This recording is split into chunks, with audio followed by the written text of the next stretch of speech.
अखिल हृजेत्री जननी पृथ्वी कामदुघास्ते जननी पृथ्वी कामदुघास्ते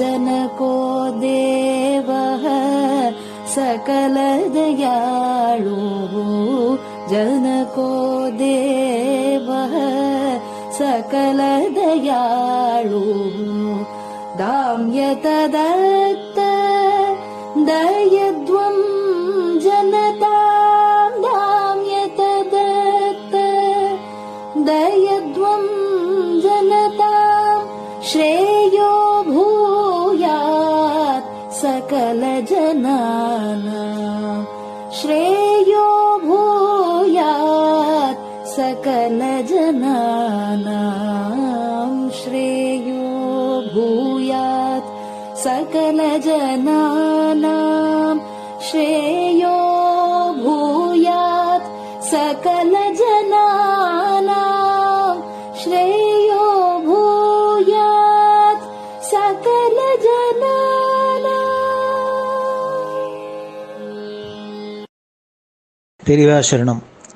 மைத்ரீம் பஜத. பாடியவர் குமாரி சிவஸ்ரீ ஸ்கந்தபிரசாத். பெரியவா சரணம். வணக்கம். பெரியவா வானொலியின் காலை நிகழ்ச்சிகளுக்கு உங்களை அன்புடன் வரவேற்கிறோம்.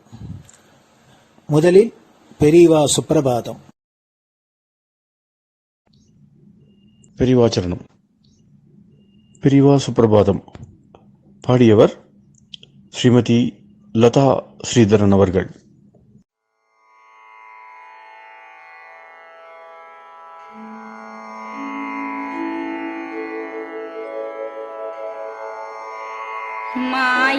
मायात्रियामासु निमीलिताक्षम् लोकत्रियामासु विनिद्रमेनम् लोकस्य रीत्या हि निबोधयामि साक्षात् गुरुं चन्दिरशेखरेन्द्रम् साक्षात् गुरुं चन्दिरशेखरेन्द्रम् प्रातः सरोजकुसुमानि विहाय निद्राम् बालारुणातपसुवर्णमयानि नित्यम् कूजन्मरालकलगं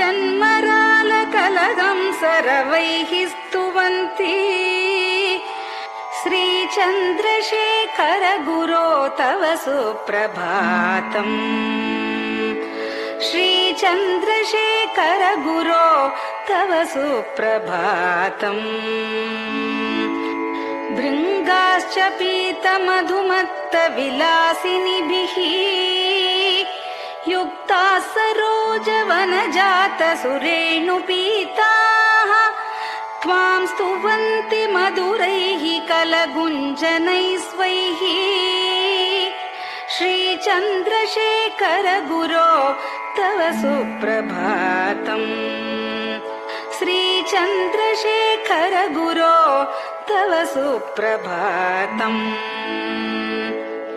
ये लालवङ्गनवमालति मल्लिकाद्याः गन्धीनि नित्यममलानि लता सुमानि अर्चन्ति पल्लवकरैर्विनता गृहीत्वा श्रीचन्द्रशेखर गुरो तव सुप्रभातम् श्रीचन्द्रशेखर गुरो तव सुप्रभातम् तुभ्यं रसालकदलीपनसादिवृक्षा कूजन्द्विगङ्गनिवगैर्मधुरं स्तुवन्तः माद्वीकसङ्गमधुरं फलमुद्वहन्ति श्रीचन्द्रशेखर गुरो तव सुप्रभातम् श्रीचन्द्रशेखर गुरो तव सुप्रभातम् कावेरी वारिकृतमन् पूतदेहा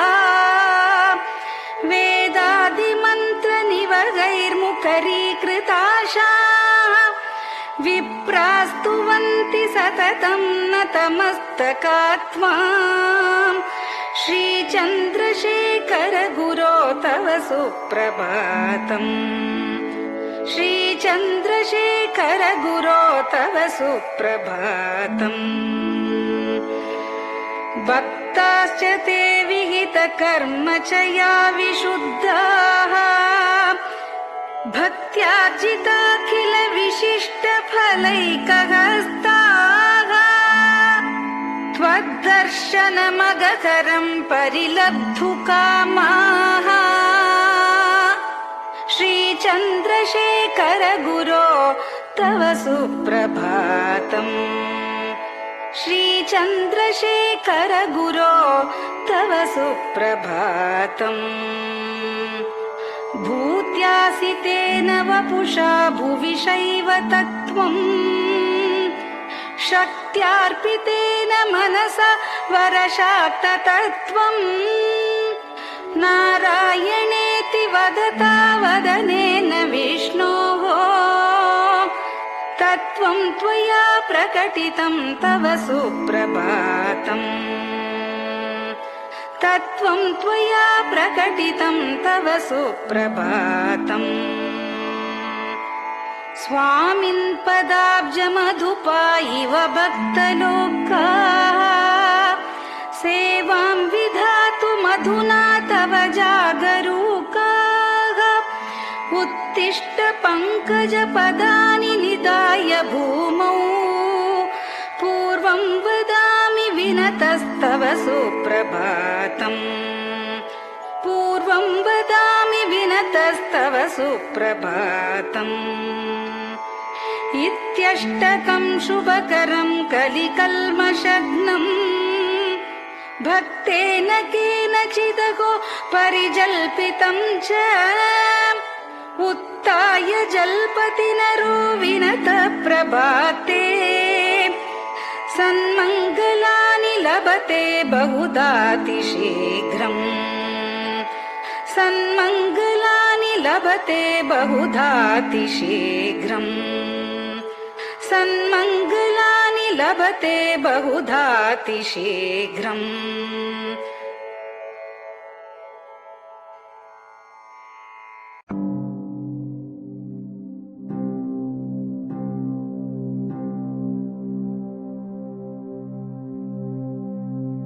हर हर शङ्कर जय जय शङ्कर हर हर शङ्कर जय जय शङ्कर हर हर शङ्कर जय जय शङ्कर हर हर शङ्कर हर हर शङ्कर जय जय शङ्कर हर हर शङ्कर जय जय शङ्कर हर हर शङ्कर जय जय शङ्कर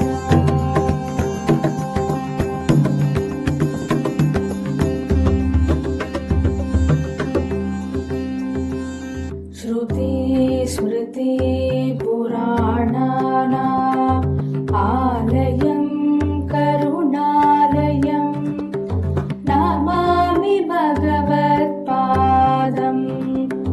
शङ्करं लोकशङ्करं श्रुति स्मृति पुराणानाम् आलयं करुणालयं नमामि भगवत्पादम् शङ्करं लोकशङ्करम् हर हर शङ्कर जय जय शङ्कर हर हर शङ्कर जय जय शङ्कर हर हर शङ्कर जय जय शङ्कर हर हर शङ्कर हर हर शङ्कर जय जय शङ्कर हर हर शङ्कर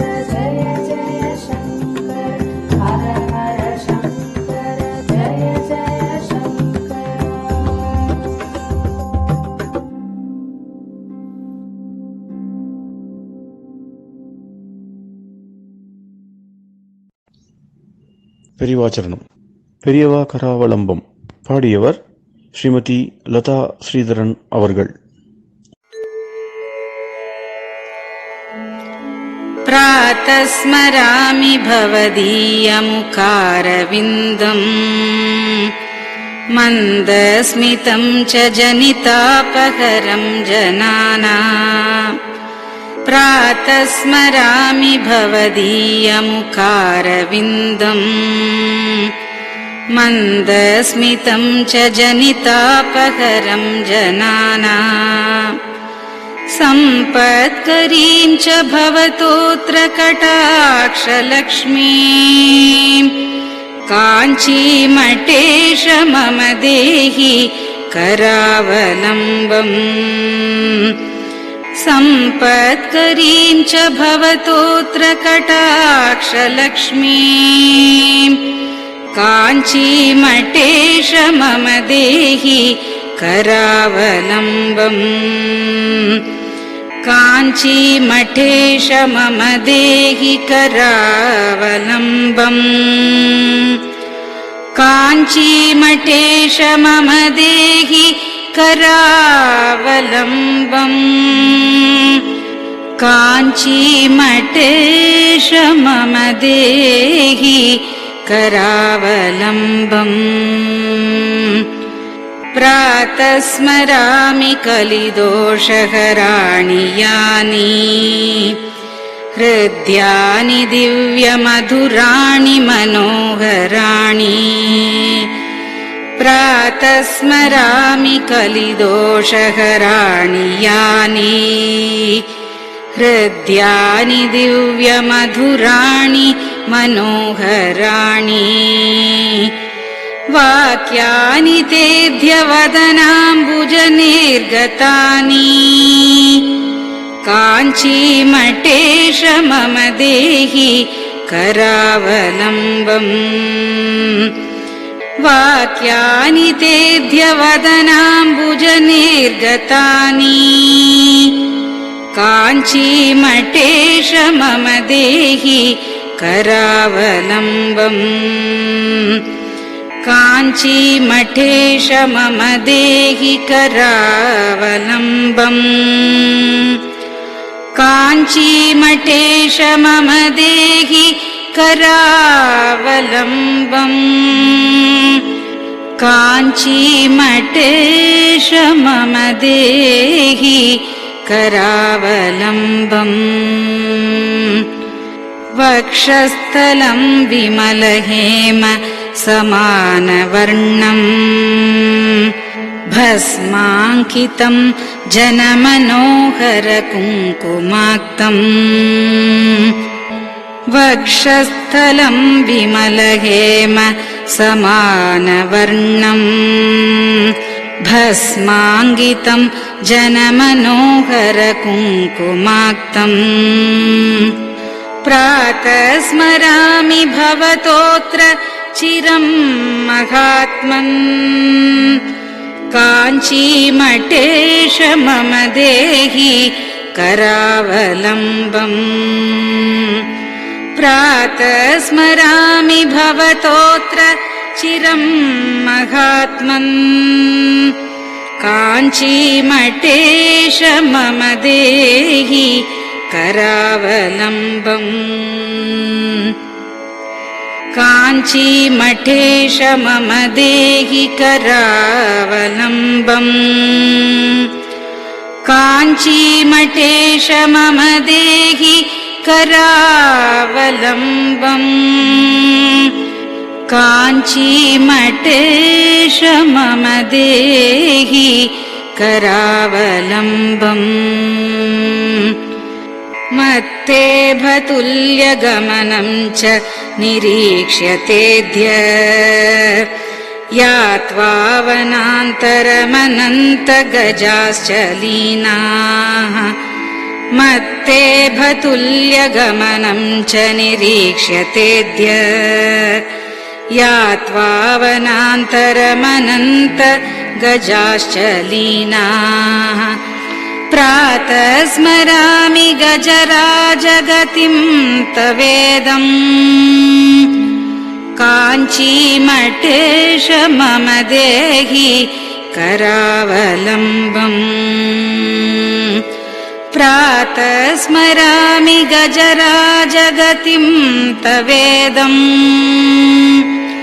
काञ्चीमठेश मम देहि करावलम्बम्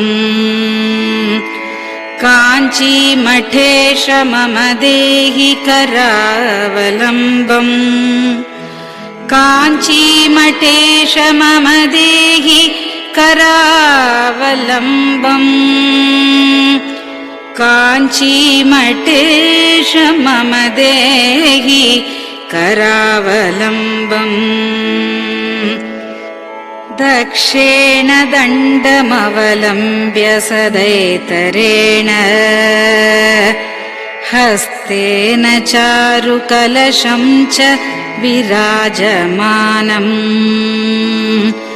दक्षेण दण्डमवलम्ब्य सदैतरेण हस्तेन चारुकलशं च विराजमानम्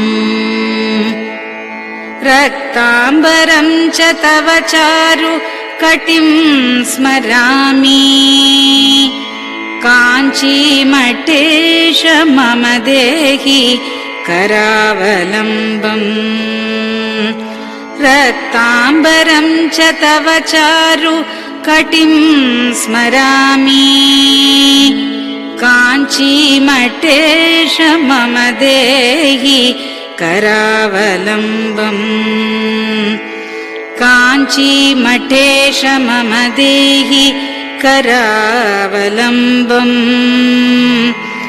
काञ्चीमठेश मम देहि करावलम्बम् काञ्चीमठेश मम देहि करावलम्बम् विस्मृत्य दोषमखिलं च ममापराधम् त्रातुं च याध्य भगवन् कृतबद्ध दीक्षा विस्मृत्य दोषमखिलं च ममापराधम् त्रातुं च याध्य भगवन् कृतबद्ध दीक्षा प्रातः स्मरामि यति पुङ्गवतेऽनुकम्पाम् काञ्चीमठेश मम देहि करावलम्बम् प्रातः स्मरामि यति पुङ्गवतेऽनुकम्पाम् काञ्चीमठेश मम देहि करावलम्बम् काञ्चीमठेश मम देहि करावलम्बम् काञ्चीमठेश मम देहि करावलम्बम् काञ्चीमठेश मम देहि करावलम्बम् प्रातः स्मरामि भवदीय पदारविन्दम् यस्मात् प्रयान्ति दुरितानि महान्ति तानि प्रातः स्मरामि भवदीय पदारविन्दम् यस्मात् प्रयान्ति दुरितानि महान्ति तानि आयान्ति तानि मुहुरुद्य सुमङ्गलानि काञ्चीमठेश मम देहि करावलम्बम् आयान्ति तानि मुहुरुद्य सुमङ्गलानि काञ्चीमठेश मम देहि करावलम्बम् काञ्चीमठेश मम देहि करावलम्बम् काञ्चीमठेश मम देहि करावलम्बम् काञ्चीमठेश मम देहि करावलम्बम् स्नानाश्च पानाश्च निषेवणाश्च ध्यानाश्च पापानिलयं प्रयान्ति स्नानाश्च पानाश्च निषेवणाश्च ध्यानाश्च पापानिलयं प्रयान्ति हे तीर्थपादानुसवं पदं ते तीर्थं च तीर्थीकरणं भजामि हे तीर्थपादानुसवं पदं ते तीर्थं च तीर्थीकरणं भजामि काञ्चीमठेश मम देहि करावलम्बम् काञ्चीमठेश मम देहि करावलम्बम्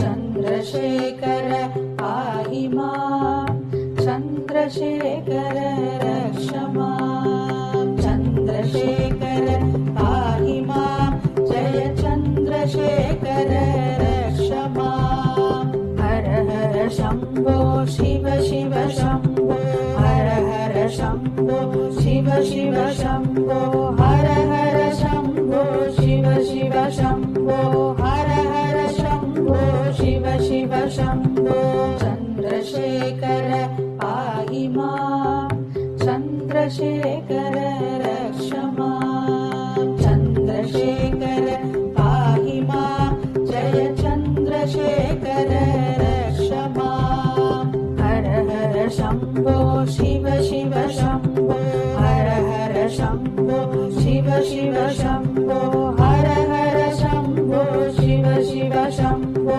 हर हर शम्भो शिव शिव शम्भो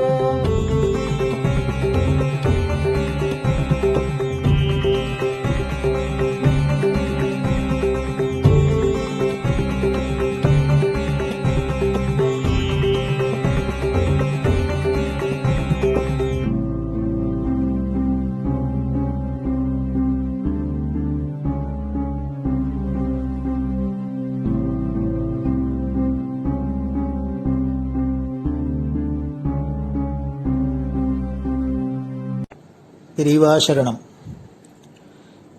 பெரியவா வானொலி நேயர்களுக்காக இந்த கொரோனாங்கிற ஒரு கொடிய நோய் உலகை விட்டு போய் எல்லோரும் ஆரோக்கியமா சௌக்கியமா வாழறதுக்காக ஜெகத்குரு சங்கராச்சாரியர் ஸ்ரீ காஞ்சி காமகோடி பீட்டாதிபதி ஸ்ரீ சங்கர விஜயேந்திர சரஸ்வதி பாலபிரிவா இந்திராட்சி சிவகவச்சம் அப்படிங்கிற ஒரு ஸ்லோகத்தை பாராயணம் பண்ண சொல்லியிருக்கா.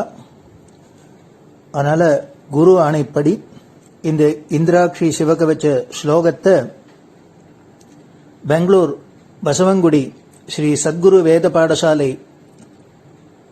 அத்தியாபகர் பிரம்மஸ்ரீ டாக்டர் ஸ்ரீனிவாச சர்மா அவர்கள் தங்களோட மாணவர்களோட சொல்றத இப்போ பெரியவா வானொலியில ஒலிபரப்பப்படுறது. இதை கேட்டாலே இது ஒலிக்கிற இடத்துலேருந்தே வியாதி முதலான சகல கஷ்டங்களும் போகும் அப்படின்னு மகாபெரிவாளும் சொல்லியிருக்கா, காஞ்சி ஆச்சாரியாலும் ஆண பண்ணியிருக்கா. அதுபடி உங்களுக்கு இந்த இந்திராட்சி சிவகவச்ச ஸ்லோகம் வழங்கப்படுறது. பெரியவா சரணம். ஓம் ஸ்ரீ குருப்யோ நமஹ. हरिः ॐ महागणपतये नमः वाग्देव्यै नमः मातृभ्यो नमः पितृभ्यो नमः आचार्येभ्यो नमः अतिथिदेवताभ्यो नमः श्रीसद्गुरुपरब्रह्मदेवताभ्यो नमः सर्वमङ्गलमाङ्गल्ये शिवे सर्वार्थसाधिके शरण्ये त्र्यम्बके देवि नारायणि नमोऽस्तु ते।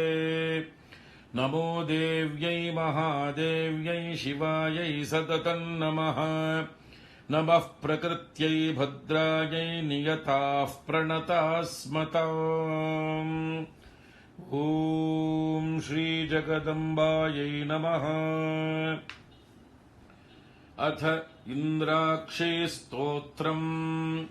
ॐ अस्य श्री इन्द्राक्षी स्तोत्रमहामन्त्रस्य शचीपुरन्दर ऋषिः अनुष्टुप्छन्दः श्री इन्द्राक्षी देवता महालक्ष्मीर्बीजम् भुवनेश्वरी शक्तिः माहेश्वरी कीलकम् श्री इन्द्राक्षी देवी प्रसाद सिद्ध्यर्थे जपे विनियोगः। ॐ अथ करन्यासाङ्गन्यासः। ॐ इन्द्राक्षीम् अङ्गुष्ठाभ्याम् नमः। ॐ महालक्ष्मीम् तर्जनीभ्याम् नमः। ॐ माहेश्वरीम् मध्यमाभ्याम् नमः। ॐ अम्बुजाक्षीम् अनामिकाभ्याम् नमः। ॐ कात्यायनीम् कनिष्ठिकाभ्याम् नमः। ॐ कौमारीम् करतलकरपृष्ठाभ्याम् नमः। ॐ इन्द्राक्षीम् हृदयाय नमः। ॐ महालक्ष्मीम् शिरसे स्वाहा। ॐ माहेश्वरीम् शिखायै वषट्। ॐ अम्बुजाक्षीम् कवचायहुम्। ॐ कात्यायनीम् नेत्रत्रयाय वौषट्। ॐ कौमारीम् अस्त्राय फट्। भूर्भुवः सुवरोमिति दिग्बन्धः। ध्यानम्। ॐ नेत्राणाम् दशभिः शतैः परिवृता मत्युग्रचर्माम्बराम् हेमाभाम् महतीम् विलम्बितशिखा मामुक्तकेशान्विताम् घण्टापण्डितपादपद्मयुगलान् नागेन्द्रकुम्भस्तनीम् इन्द्राक्षीम् परिचिन्तयामि सततम् प्रत्यक्षसिद्धिप्रदाम्। इन्द्राक्षीम् द्विभुजाम् देवीम् पीतवस्त्रद्वयान्विताम् वामहस्ते वज्रधरान् दक्षिणेन वरप्रदाम्। इन्द्राक्षीम् नौमि युवतीम् नानालङ्कारभूषिताम् प्रसन्नवदनाम् भोजामप्सरो गणसेविताम्। ॐ अथ इन्द्राक्षी स्तोत्रप्रारम्भः। इन्द्र उवाच ॐ इन्द्राक्षी पूर्वतः पातु पात्वाग्नेयान्तथेश्वरी कौमारी दक्षिणे पातु नैऋत्याम् पातु पार्वती वाराही पश्चिमे पातु वायव्ये नारसिंह्यपी उदीच्याम् कालरात्रिर्मामीशान्याम् सर्वशक्तयः भैरव्योर्ध्वम् सदा पातु पात्वधो वैष्णवी तथा एवम् दश दिशो रक्षेत् सर्वाङ्गम् भुवनेश्वरी इन्द्राक्षी नाम सा देवी दैवतैः समुदाहृता गौरी शाकम्भरी देवी दुर्गानाम् नीतिविश्रुता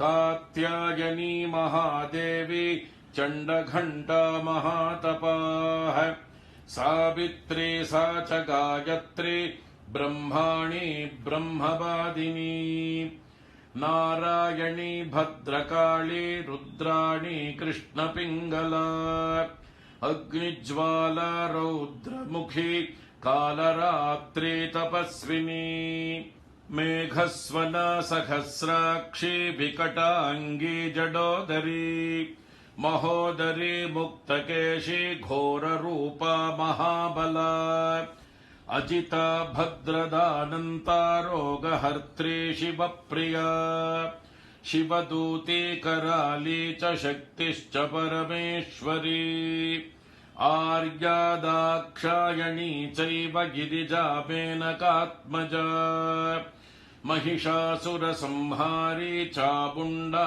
सप्तमातृका सर्वरोगप्रशमनी नारायणी नमोऽस्तु ते इन्द्राणी चेन्द्ररूपा च इन्द्रशक्तिः परायणी वाराही नारसिंही च भीमा भैरवनादिनी सदा सम्मोहिनी देवी सुन्दरी भुवनेश्वरी एकाक्षरी महामायी एकांगी एकनायकी कोमलश्यामलारूपी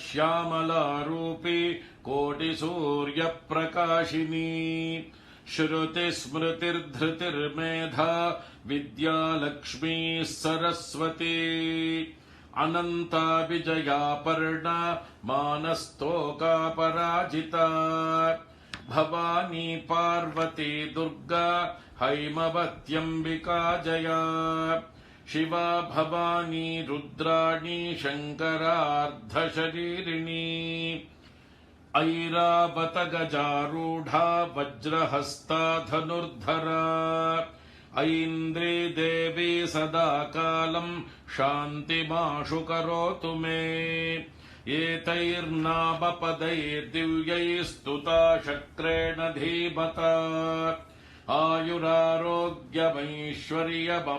आयुरारोग्यमैश्वर्यमपमृत्युभयापहम् क्षयापस्मारकुष्ठादि तापज्वरनिवारणम् शीतज्वरनिवारणमुष्णज्वरनिवारणम् सन्निज्वरनिवारणम् सर्वज्वरनिवारणम् सर्वरोगनिवारणम् सर्वशत्रुनिवारणम् महाभयनिवारणम् मनःक्लेशनिवारणम् शतमावर्तयेद्यस्तु मुच्यते व्याधिबन्धनात् आवर्तयन् सहस्रम् तु लभते वाञ्छितम् फलम् एतत्स्तोत्रम् जपेन्नित्यम् सर्वव्याधिविनाशनम् रणे राजभये चोरे सर्वत्र विजयी भवेत् सर्वमङ्गलमाङ्गल्ये शिवे सर्वार्थसाधिके शरण्ये त्र्यम्बिके गौरि नारायणि नमोऽस्तु ते त्रिपाद्भस्म प्रहरणस्त्रिशिरा रक्तलोचनः स मे प्रीतः सुखम् दद्यात् सर्वाभय पतिर्ज्वरः ज्वरम् च ज्वरसारम् च ज्वरातिसारमेव च सन्निपातज्वरम् चैव शीतोष्णज्वरमेव च कौबेरम् ते मुखम् रौद्रम् नन्दिमन्नन्दिमावह ज्वरम् मृत्युभयम् घोरम् ज्वरम् नाशय मे ज्वर ॐ भस्मायुधाय विद्महे रक्तनेत्राय धीमहि तन्नो ज्वरहरः प्रचोदयात् ॐ ज्वरराजाय विद्महे त्रिशिरस्काय धीमहि तन्नस्त्रिपात् प्रचोदयात् मृत्योस्तुल्यम् त्रिलोकीम् ग्रसितुमतिरसान्निःसृताः किन्नु जिह्वाः किं वा कृष्णाङ्घ्रिपद्मद्युतिभिररुणिता विष्णुपद्याः पदव्यः प्राप्ताः सन्ध्याः स्मरारे स्वयमुत नुतिभिस्तिस्र इत्यूह्यमानाः दिव्यैर्देव्यास्त्रिषु लक्षत महिषजुषो रक्तधारा जयन्ती मातर्मे मधुकैटभग्नि महिषप्राणापहारोद्यमे हेला निर्मित धूम्रलोचन वधे हे चण्डमुण्डार्दिनी निःशेषीकृत रक्तबीजदनुजे नित्ये निशुम्भापहे शुम्भध्वंसिनि संहराशु दुरितन् दुर्गे नमस्तेऽम्बिके अष्टौ भुजाङ्गीम् महिषस्य मर्दिनीम् सशङ्गचक्राम् शरशूलधारिणीम् तान् दिव्ययोगीम् सखजातवेदसीम् दुर्गाम् सदाहम् शरणम् प्रपद्ये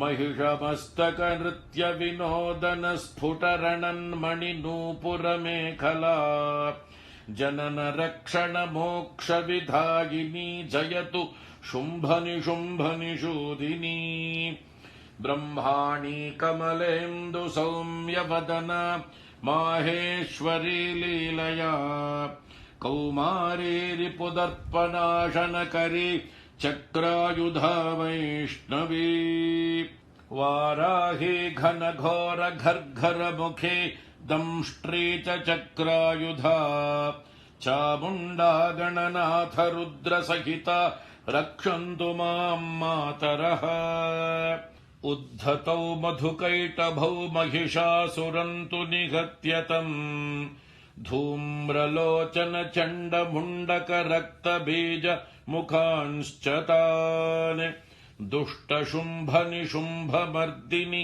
नन्दितामरवन्दिते बिष्टपत्रय पुष्टिकारिणि भद्रकाळि नमोऽस्तु ते लक्ष्मी प्रदान समये नवविद्रुमाभाम् विद्या प्रदान समये शरदिन्दुशुभ्राम् विद्वेषि वर्ग विजये पितमालनिलाम् देवीम् त्रिलोकजननीम् शरणम् प्रपद्ये ॐ महादेव्यै च विद्महे सर्वसिद्ध्यै च धीमहि तन्नो देवी प्रचोदयात् ॐ श्रीं मं महादेव्यै नमः इतीन्द्राक्षी स्तोत्रम् ॐ इन्द्राणी मासु नारिषु सुभगा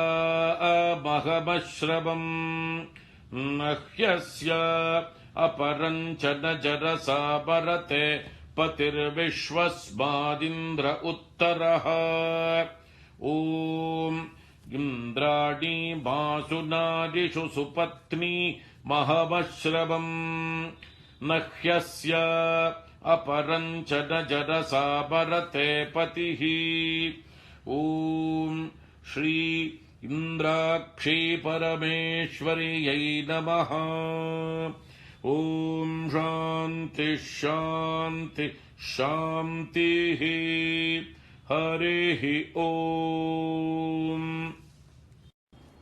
ॐ श्रीगुरुभ्यो नमः हरिः ॐ महागणपतये नमः वाग्देव्यै नमः मातृभ्यो नमः पितृभ्यो नमः आचार्येभ्यो नमः अतिथिदेवताभ्यो नमः श्रीसद्गुरुपरब्रह्मदेवताभ्यो नमः ॐ अथ श्रीस्कान्दपुराणे ब्रह्मोत्तरखण्डस्थम् श्रीशिवकवचस्तोत्रम्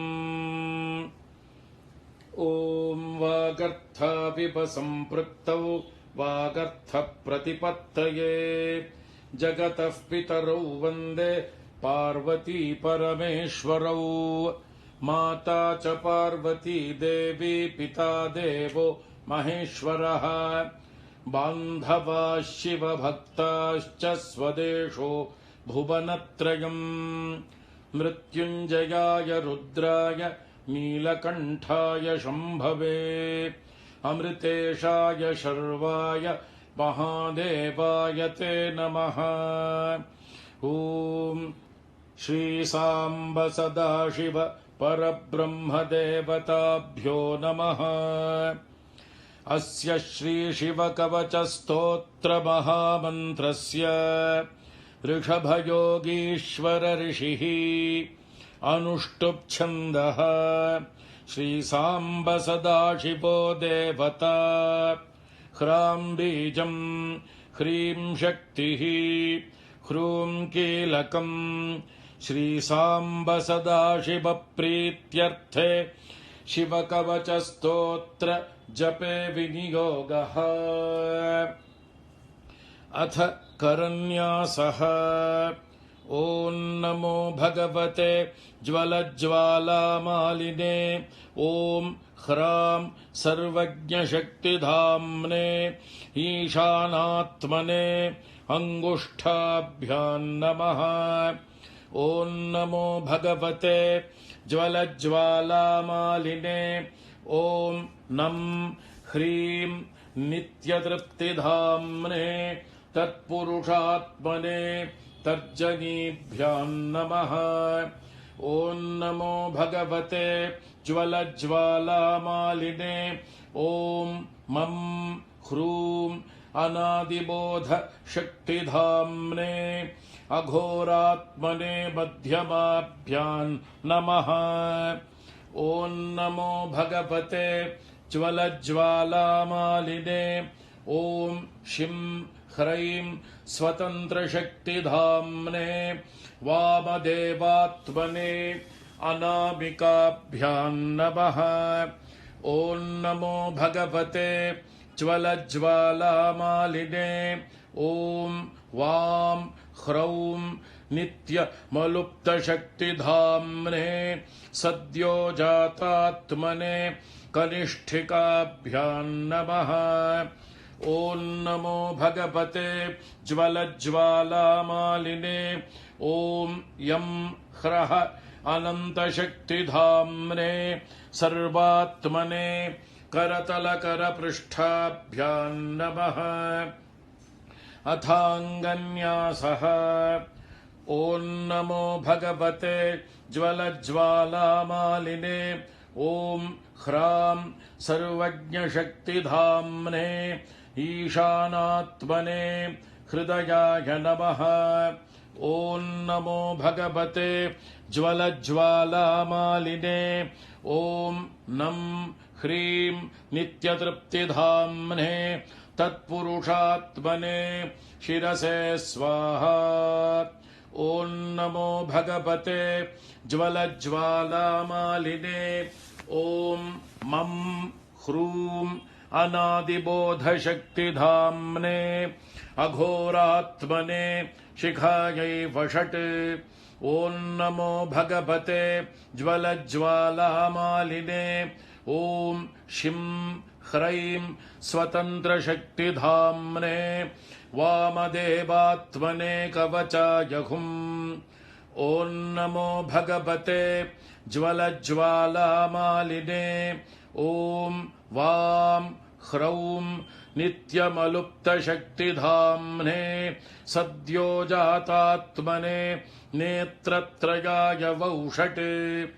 ॐ नमो भगवते ज्वलज्ज्वालामालिने ॐ यं ह्रः अनन्तशक्तिधाम्ने सर्वात्मने अस्त्राय फट्। भूर्भुवः सुवरोमिति दिग्बन्धः। ध्यानम् वज्रदंष्ट्रं त्रिनयनं कालकण्ठमरिन्दमम् सहस्रकरमत्युग्रं वन्दे शम्भुमुमापतिम्। अथापरं सर्वपुराणगुह्यं निःशेषपापौघहरं पवित्रम् जयप्रदं सर्वविपद्विमोचनं वक्ष्यामि शैवं कवचं हितायते। ऋषभयोगीश्वर उवाच नमस्कृत्वा महादेवं विश्वव्यापिनमीश्वरम् वक्ष्ये शिवमयं वर्म सर्वरक्षाकरन् नृणाम् शुचौ देशे समासीनो यथावत्कल्पितासनः जितेन्द्रियो जितप्राणश्चिन्तये शिवमव्ययम् हृत्पुण्डरीकान्तरसन्निविष्टं स्वतेजसा व्याप्तनभोऽवकाशम् अतीन्द्रियं सूक्ष्ममनन्तमाद्यन् ध्यायेत्परानन्दमयं महेशम् ध्यानावधूताखिलकर्मबन्धश्चिरञ्चिदानन्द निमग्नचेताः षडक्षरन्याससमाहितात्मा शैवेन कुर्यात् कवचेन रक्षा अथ कवचस्तोत्रम् ॐ मां पातु देवोऽखिलदेवतात्मा संसारकूपे पतितङ्गभीरे तन्नामदिव्यं वरमन्त्रमूलं धुनोतु मे सर्वघं हृदि स्थम् सर्वत्र मां रक्षतु विश्वमूर्तिर्ज्योतिर्मयानन्द घनश्चिदात्मा अणोरणीयानुरुशक्ति रेकः स ईश्वरः पातु भयादशेषात् यो भूस्वरूपेण बिभर्ति विश्वं पायात् स भूमेर्गिरिशोष्टमूर्तिः योपां स्वरूपेण नृणां करोति सञ्जीवनं सोऽवतु मान् जलेभ्यः कल्पावसाने भुवनानि दग्ध्वा सर्वाणि यो नृत्यति भूरिलीलः सकालरुद्रोऽवतु मान्दवाग्नेर्वात्यादि भीतेरखिलाश्च तापात् प्रदीप्तविद्युत्कनकावभासो विद्यावराभीतिकुठारपाणिः चतुर्मुखस्तत्पुरुषस्त्रिनेत्रः प्राच्यां स्थितो रक्षतु मामजस्रम् कुठारवेदाङ्कुशपाशशूलः कपालमालाक्ष गुणान्दधानः चतुर्मुखो नीलरुचिस्त्रिनेत्रः पायादघोरो दिशि दक्षिणास्याम् कुन्देन्दुशङ्खस्फटिकावभासो वेदाक्षमालावरदाभयाङ्कः त्र्यक्षश्चतुर्वक्त्र उरुप्रभावः सद्योऽधिजातोऽवतु मां प्रतीच्याम् वराक्षमालाभयटङ्क हस्तः सरोजकिञ्जल्कसमानवर्णः त्रिलोचनश्चारुचतुर्मुखो मां पायादुदीच्यां दिशि वामदेवः वेदाभयेष्टाङ्कुशटङ्कपाशः कपाल ढक्काक्षकशूलपाणिः सितद्युतिः पञ्चमुखो बतान्मा मीशान ऊर्ध्वं परमप्रकाशः मूर्धानमव्यान्मम चन्द्र मौळिर्भालं ममाव्यादथ भालनेत्रः नेत्रे ममाव्याद्भगनेत्रहारी नासां सदा रक्षतु विश्वनाथः पायाच्छ्रुति मे श्रुतिगीतकीर्तिः कपोलमव्या सततं कपाली वक्त्रं सदा रक्षतु पञ्चवक्त्रो जिह्वां सदा रक्षतु वेदजिह्वः कण्ठं गिरीशोऽवतु नीलकण्ठः पाणिद्वयं पातु पिनाकपाणिः स्कन्धौर्षस्कन्धगतिश्च सोऽव्यात् पार्श्वद्वयम् पातु सुरासुरेशः दोर्मूलमव्यान्मम धर्मबाहुर्वक्षस्थलम् दक्षमखान्तकोऽव्यात् ममोदरम् पातु गिरीन्द्रधन्वा मध्यम् ममाव्यान्मदनान्तकारी हेरम्बतातो मम पातु नाभिम् पायात्कटिन् धूर्जटिरीश्वरो मे स्मरारिरव्यान्मम गुह्यदेशम् पृष्ठम् सदा रक्षतु शूलपाणिः ऊरुद्वयम् पातु कुबेरमित्रो जानुद्वयम् मे जगदीश्वरो व्यात् जङ्घायुगम् पुङ्गवकेतुरव्यात् पादौ ममाव्यात् सुरवन्द्यपादः महेश्वरः पातु दिनादिया मे माम् मध्ययामेवतु वामदेवः त्रिलोचनः पातु तृतीयया मे वृषध्वजः पातु दिनान्त्यया मे पायान्निषादौ शशिशेखरो माम् गङ्गाधरो रक्षतु मान्निशीथे गौरीपतिः पातु निशावसाने मृत्युञ्जयो रक्षतु सर्वकालम्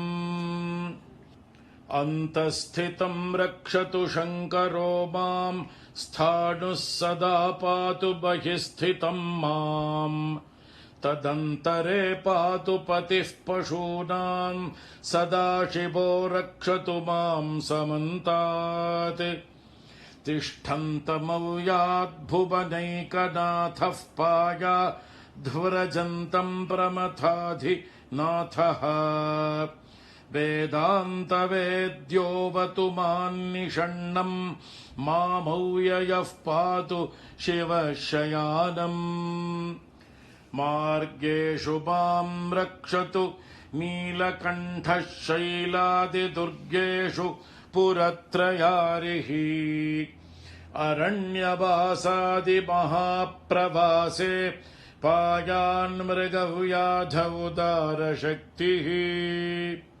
कल्पान्तकालोऽग्र पटुप्रकोपस्फुटाट्टहासोच्चलिताण्डकोशः घोरारिसेनार्णवदुर्निवार महाभयाद्रक्षतु वीरभद्रः पत्यश्वमातङ्ग घटावरूथः सहस्रलक्षायुत कोटिभीषणम् अक्षौहिणीनाम् शतमाततायिनाम् छिन्द्यान्मृडो घोरकुठारधारय निहन्तु दस्यून् प्रलयानलार्चिर्ज्वलत्रिशूलम् त्रिपुरान्तकस्य शार्दूलसिंहर्क्षवृकादिहिंस्रान् सन्त्रासयत्वेषधनुः पिनाकः दुःस्वप्नदुःशकुनदुर्गतिदौर्मनस्य दुर्भिक्षदुर्व्यसन दुःसह दुर्यशांसि उत्पाततापविषभीतिमसद्ग्रहार्तिं व्याधींश्च नाशयतु मे जगतामधीशः ॐ अथ सहस्राक्षरमन्त्रः ॐ नमो भगवते सदाशिवाय सकल तत्त्वात्मकाय सकल तत्त्वविदूराय सकल लोकैककर्त्रे सकल लोकैकभर्त्रे सकल लोकैकसंहर्त्रे सकल लोकैकगुरवे सकल लोकैकसाक्षिणे सकल निगमगुह्याय सकल वरप्रदाय सकल दुरितार्तिभञ्जनाय सकल जगदभयङ्कराय सकल लोकैकशङ्कराय शशाङ्कशेखराय शाश्वतनिजाभासाय निर्गुणाय निरुपमाय निरूपाय निराभासाय निरामयाय निष्प्रपञ्चाय निष्कलङ्काय निर्द्वन्द्वाय निस्सङ्गाय निर्मलाय निर्गमाय नित्यरूपविभवाय निरुपमविभवाय निराधाराय नित्यशुद्धबुद्धपरिपूर्ण सच्चिदानन्दाद्वयाय परमशान्तप्रकाशाय तेजोरूपाय जय जय महारुद्र महारौद्र भद्रावतार दुःखदावदारुण महाभैरव कालभैरव कल्पान्तभैरव कपालमालाधर खट्वाङ्गखड्ग चर्मपाशाङ्कुशढमरुशूल चापबाणगदाशक्ति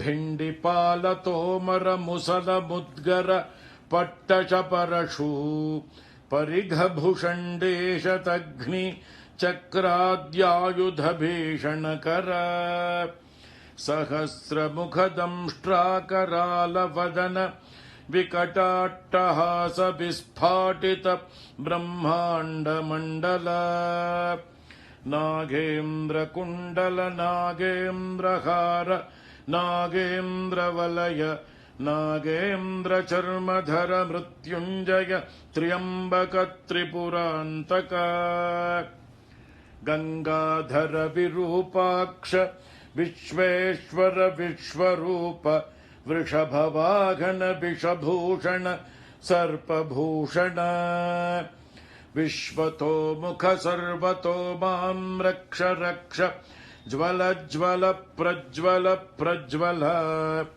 महामृत्युभयमपमृत्युभयन्नाशय नाशय रोगभयमुत्सादयोत्सादय विषसर्पभयं शमय शमय चोरान्मारय मारय मम शत्रूनुच्चाटयो चाटय शूलेन विदारय विदारय कुठारेण भिन्धि भिन्धि खड्गेन छिन्धि छिन्धि खट्वाङ्गेन विपोथय विपोथय मुसलेन निष्पेषय निष्पेषय बाणैः सन्ताडय सन्ताडय रक्षांसि भीषय भीषय भूतानि विद्रावय विद्रावय कूष्माण्डवेतालमारीगण ब्रह्मराक्षसान् सन्त्रासय सन्त्रासय ममाभयं कुरु कुरु वित्रस्तं मामाश्वासयाश्वासय नरकभयान् मामुद्धारयोद्धारय सञ्जीवय सञ्जीवय क्षुतृष्णार्तं मामाप्याययाप्यायय दुःखातुरं मामानन्दयानन्दय शिवकवचेन मामाच्छादयाच्छादय हर हर मृत्युञ्जय त्र्यम्बक सदाशिव नमस्ते नमस्ते नमस्ते ॐ अथ फलश्रुतिः ऋषभयोगीश्वर उवाच इत्येतत्कवचं शैवं वरदं व्याहृतं मया सर्वबाधाप्रशमनं रहस्यं सर्वदेहिनां यः सदा धारयेन्मर्त्यश्चैवं कवचमुत्तमम् न तस्य जायते क्वापि भयं शम्भोरनुग्रहात् क्षीणायुर्मृत्युमापन्नो महारोगहतोऽपि वा सद्यः सुखमवाप्नोति दीर्घमायुश्च विन्दति सर्वदारिद्र्यशमनं सौमङ्गल्यविवर्धनम् यो धत्ते कवचं शैवं सदेवैरपि पूज्यते महापातकसङ्घातैर्मुच्यते चोपपातकैः देहान्ते शिवमाप्नोति शिवर्मानुभावतः त्वमपि श्रद्धया वत्स शैवं कवचमुत्तमम् धारयस्व मया दत्तं सद्यः श्रेयो ह्यवाप्स्यसि सूत उवाच इत्युक्त्वा ऋषभो योगी तस्मै पार्थिवसूनवे ददौ शङ्खं महारावं खड्गं चारिनिषूदनम् पुनश्च भस्म सम्मन्त्र्य तदङ्गं सर्वतो स्पृशत् गजानां 6,000 द्विगुणं च बलं ददौ भस्म प्रभावात् सम्प्राप्त बलैश्वर्यधृतिस्मृतिः स राजपुत्रः शुशुभे शरधर्क इव श्रिया तमाह प्राञ्जलिं भूयः स योगी राजनन्दनम् एष खड्गो मया दत्तस्तपो मन्त्रानुभावतः शितधारमिमं खड्गं यस्मै दर्शयसि स्फुटम् स सद्यो म्रियते शत्रुः साक्षान् मृत्युरपि स्वयम् अस्य शङ्खस्य निर्ह्रादं ये शृण्वन्ति तवाहिताः ते मूर्छिताः पतिष्यन्ति न्यस्तशास्त्र विचेतनाः खड्गशङ्खाभिमौ दिव्यौ परसैन्यविनाशिनौ आत्मसैन्यस्य पक्षाणां शौर्यतेजोभिवर्धनौ एतयोश्च प्रभावेन शैवेन कवचेन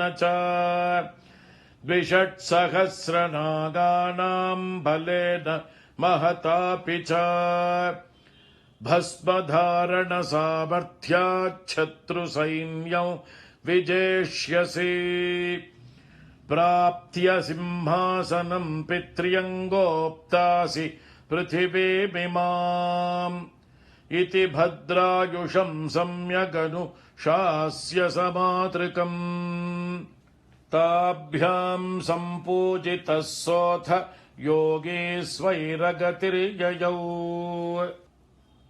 इति श्रीस्कान्दपुराणे ब्रह्मोत्तरखण्डस्थं श्रीशिवकवचस्तोत्रम् ॐ वागर्थाभिवसम्पृक्तौ वागर्थप्रतिपत्तये जगतः पितरौ वन्दे पार्वती परमेश्वरौ नमः सूर्याय चन्द्राय मङ्गलाय बुधाय च गुरुः शुक्रशनिभ्यश्च राहवे केतवे नमः मृत्युञ्जयाय रुद्राय नीलकण्ठाय शम्भवे अमृतेशाय शर्वाय महादेवाय ते नमः ॐ शान्ति शान्ति शान्तिः ॐ नमो वर्मिणे च वरूथिने च नमो बिल्बिने च कवचिने च नमः श्रुताय च श्रुत सेनाय च नमः शम्भवे च मयो भवे च नमः शङ्कराय च मयस्कराय च नमः शिवाय च शिवतराय च ॐ त्वं तुरीया वशिनी वशासि सकृद्य त्वा मनसा गर्भ आशयत् वशात् त्वं वशिनी गच्छ देवान् सत्याः सन्तु यजमानस्य कामाः समस्तसन्मङ्गलानि भवन्तु ஓம் சாந்தி ஷாந்தி ஷாந்திஹி. ஸ்ரீ குருப்யோ நமஹ. ஹரிஹி ஓம் தத்சத். சர்வம் ஸ்ரீகிருஷ்ணார்ப்பணமஸ்து. பெரியவா சரணம். நீங்கள் கேட்க இருப்பது பெரியவா குரல். மகா பெரியவா உபன்யாசங்களில் இருந்து சில பகுதிகள். எழுதி வாசித்தவர்கள், பேசினவர்கள் எல்லாரும் சொன்னது அவர்களுடைய உணர்ச்சி வசத்தினால சொல்லியிருக்கிறார்கள். எல்லாம் நல்லா தான் இருக்கு. ஆனால் அதில் எதுலேயும் ஏதாவது நமக்கு ஒரு குறை தோணினா அதை அவளுக்கு எடுத்து காட்டணும்.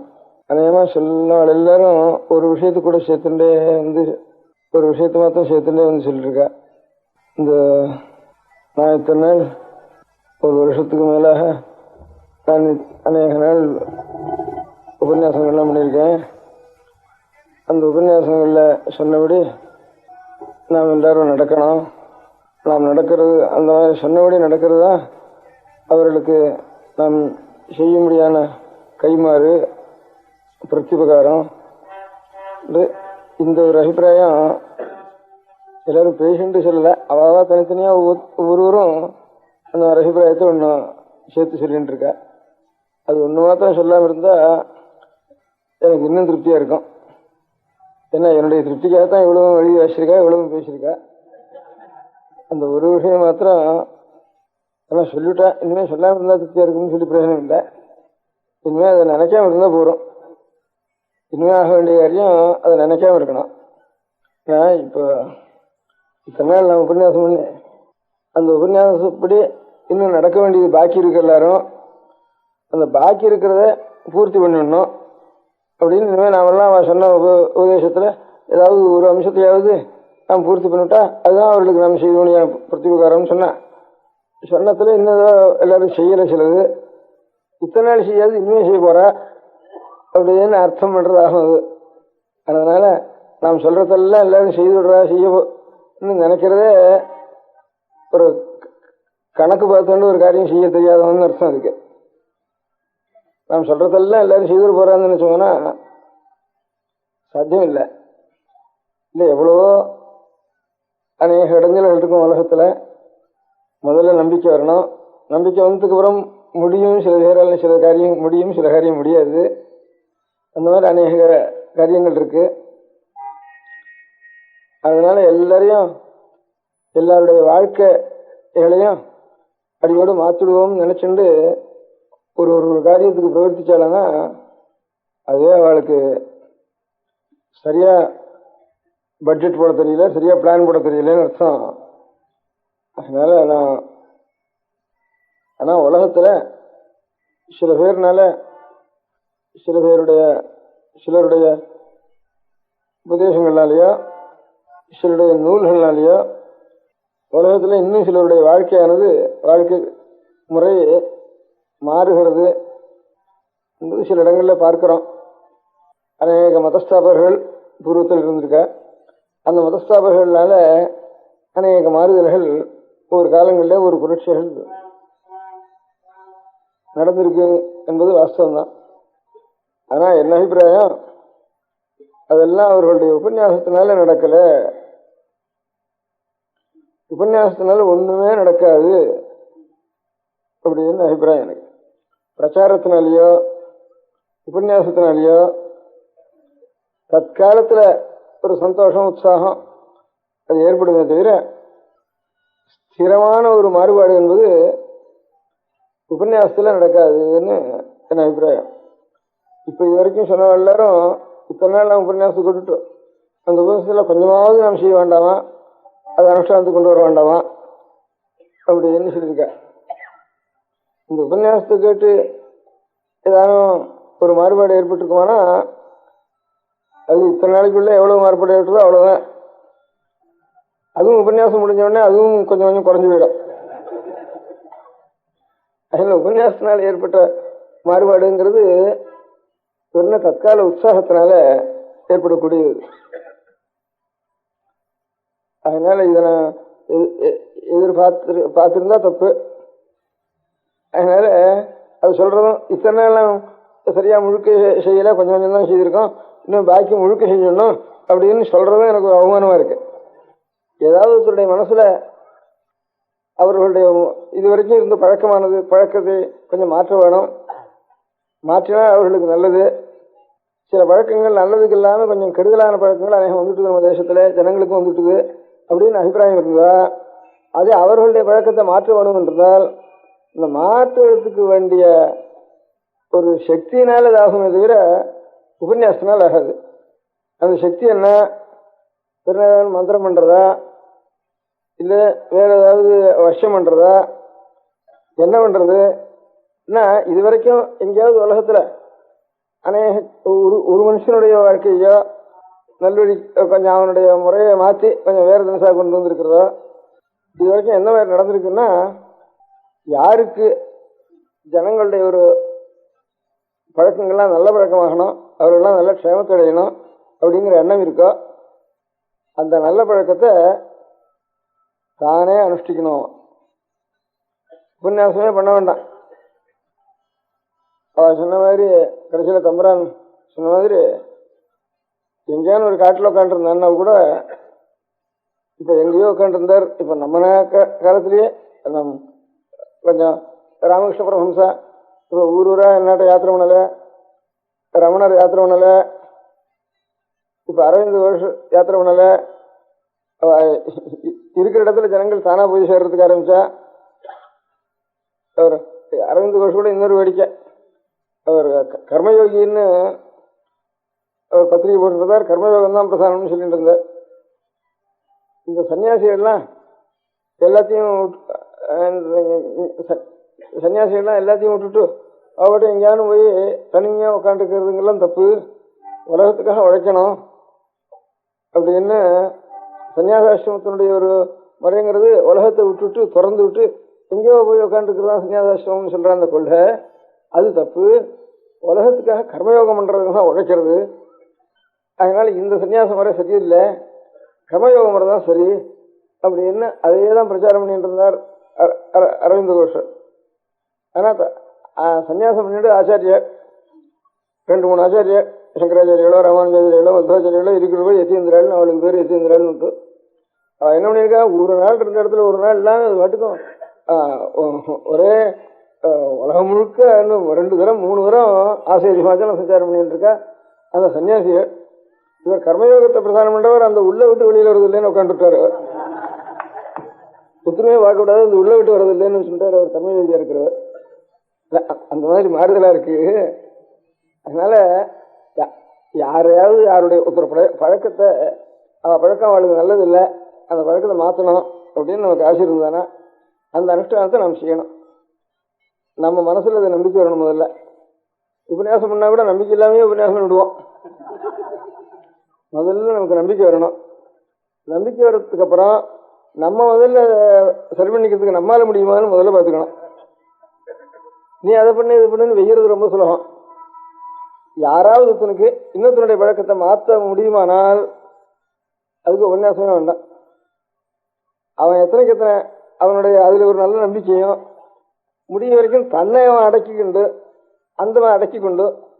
அந்த மாதிரி முறையில தன்னை சீர்படுத்தி கொண்டிருந்தானால், அப்படி சீர்படுத்தி கொண்டவன் எவ்வளவு வரைக்கும் தன்னை சீர்படுத்தி கொண்டிருக்கானோ அவ்வளவு வரைக்கும் உலகம் சீர்பட்டு போயிடும். உலகம்னா ஆலயம் சீர்படுத்தணும்னு மனசில் நினைக்கிறானோ அவள் சீர்பட்டு போயிடுவான்.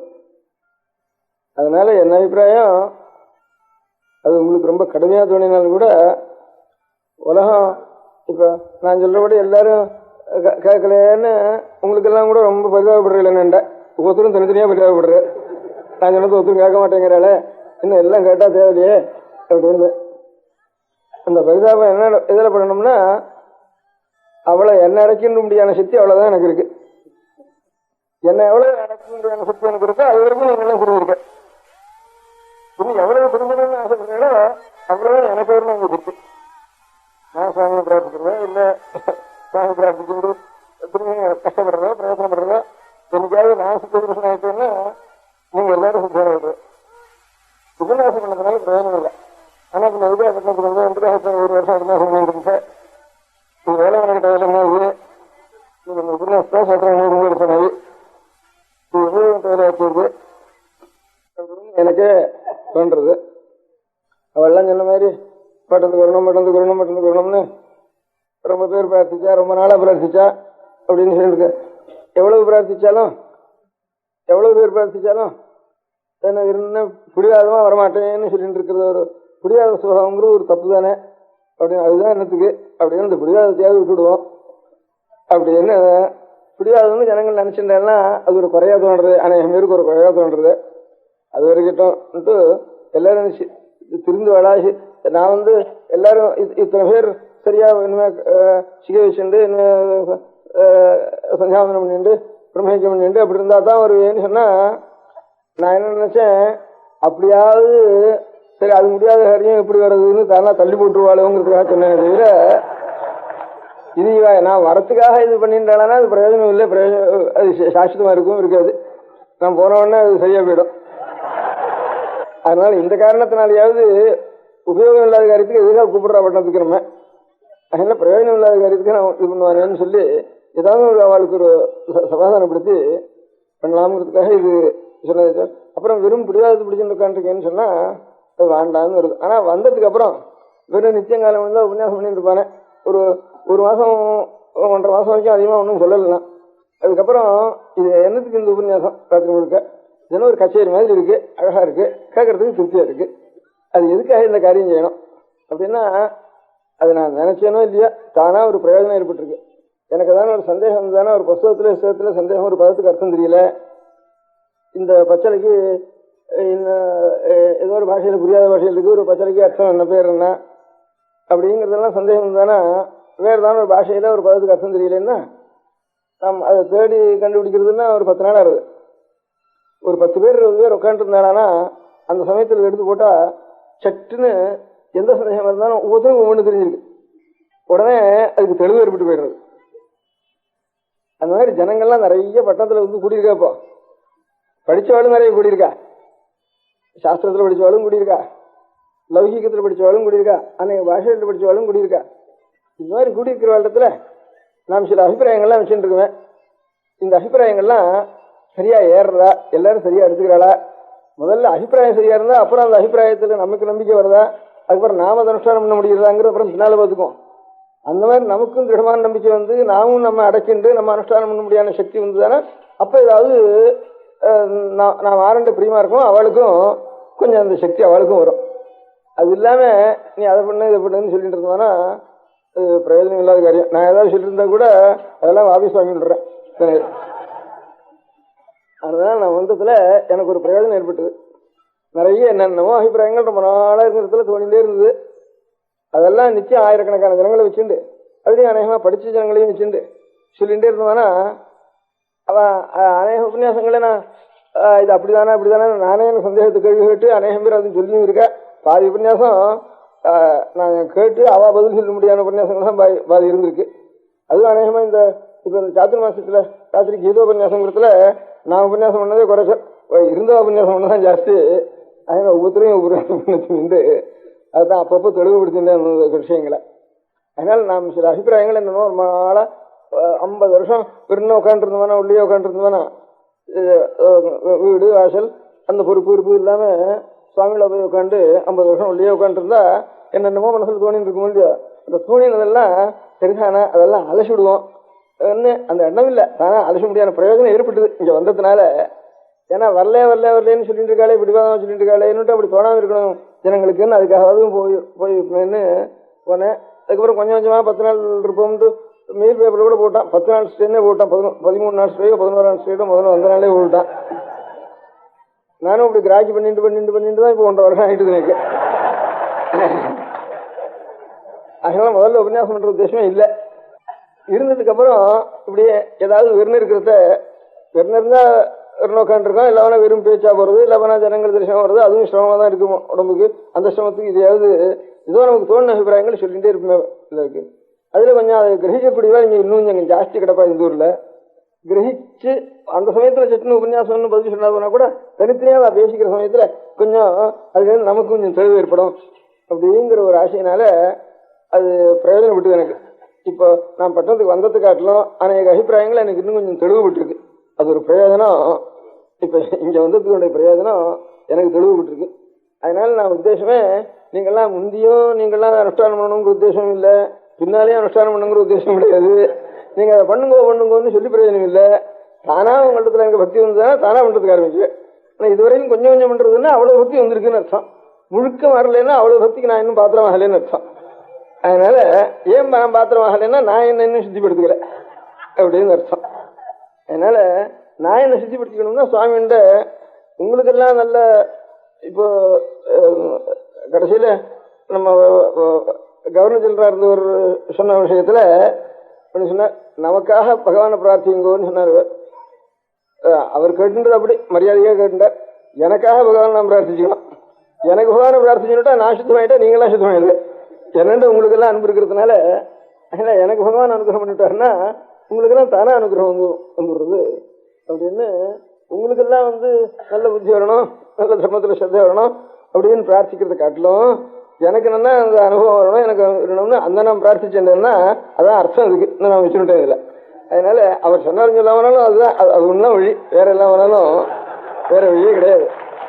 அதனால இதெல்லாம் விஷயங்களை கொஞ்சம் தெளிவுபடுத்திக்குவோம். அந்த தெளிவுபடுத்தின விஷயங்களை அதுக்கு உபயோகப்பட்டது. நான் இங்கே இந்த 1.5 வருஷம் இருந்தது. அதுக்கப்புறம் அதை நான் அனுஷ்டானம் பண்ண வேண்டியது அப்புறம் என்னுடைய கடமை. என்ன நான் என்ன அதை பண்ணின்றது என்னைக்காவது பண்ணிட்டு என்ன முடிஞ்சுதானா அப்போ நீங்களாம் லோகம் முழுக்க ஆதாரமே இருக்காது அப்படிங்கிற அர்த்தம். ஏன்னா என்ன இவ்வளவு ஜனங்களும் நீங்க நினைச்சுட்டு இருக்க ஒரு பழக்கம் ஏற்பட்டு போச்சு.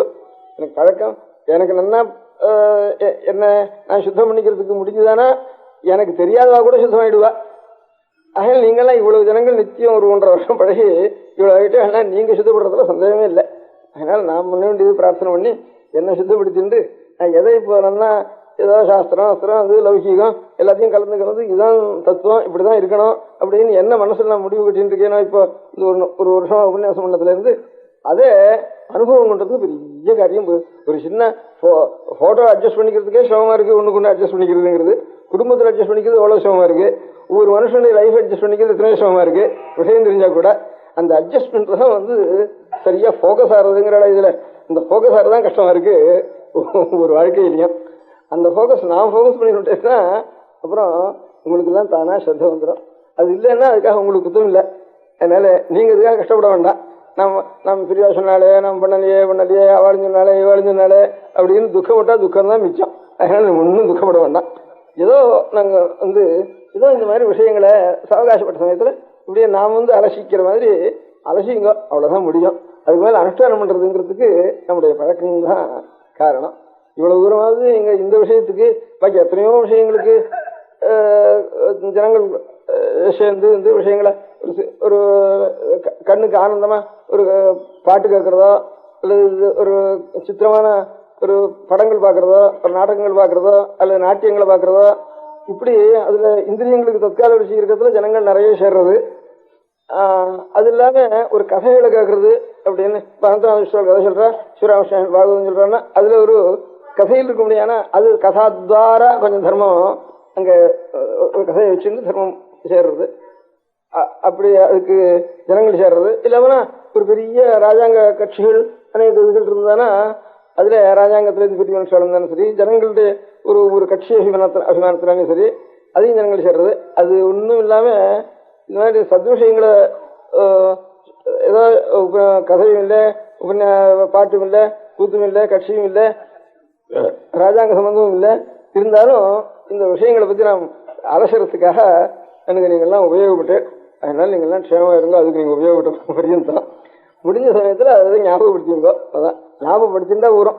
இந்த வேதத்திலேயே சொல்லியிருக்கு, அஸ்வமேத யாகத்தை பத்தி சொல்றப்போ இந்த அஸ்வமேதத்தை எவன் ஒருத்தன் பண்றானோ அவன் பெரிய மகாபாபங்களை எல்லாம் தாண்டி விடுறான். இந்த அஸ்வமேதங்களை பண்றது மாத்திரம் இல்லை, இந்த அஸ்வமேத பிரகாரம் என்னதுன்னு தெரிஞ்சுக்கிட்டு இருக்கானே அவனும் இந்த மாதிரி பெரிய பிரம்மஹத்தியெல்லாம் தாண்டி விடுறான்னு அந்த மனசுல ஒரு தரம்.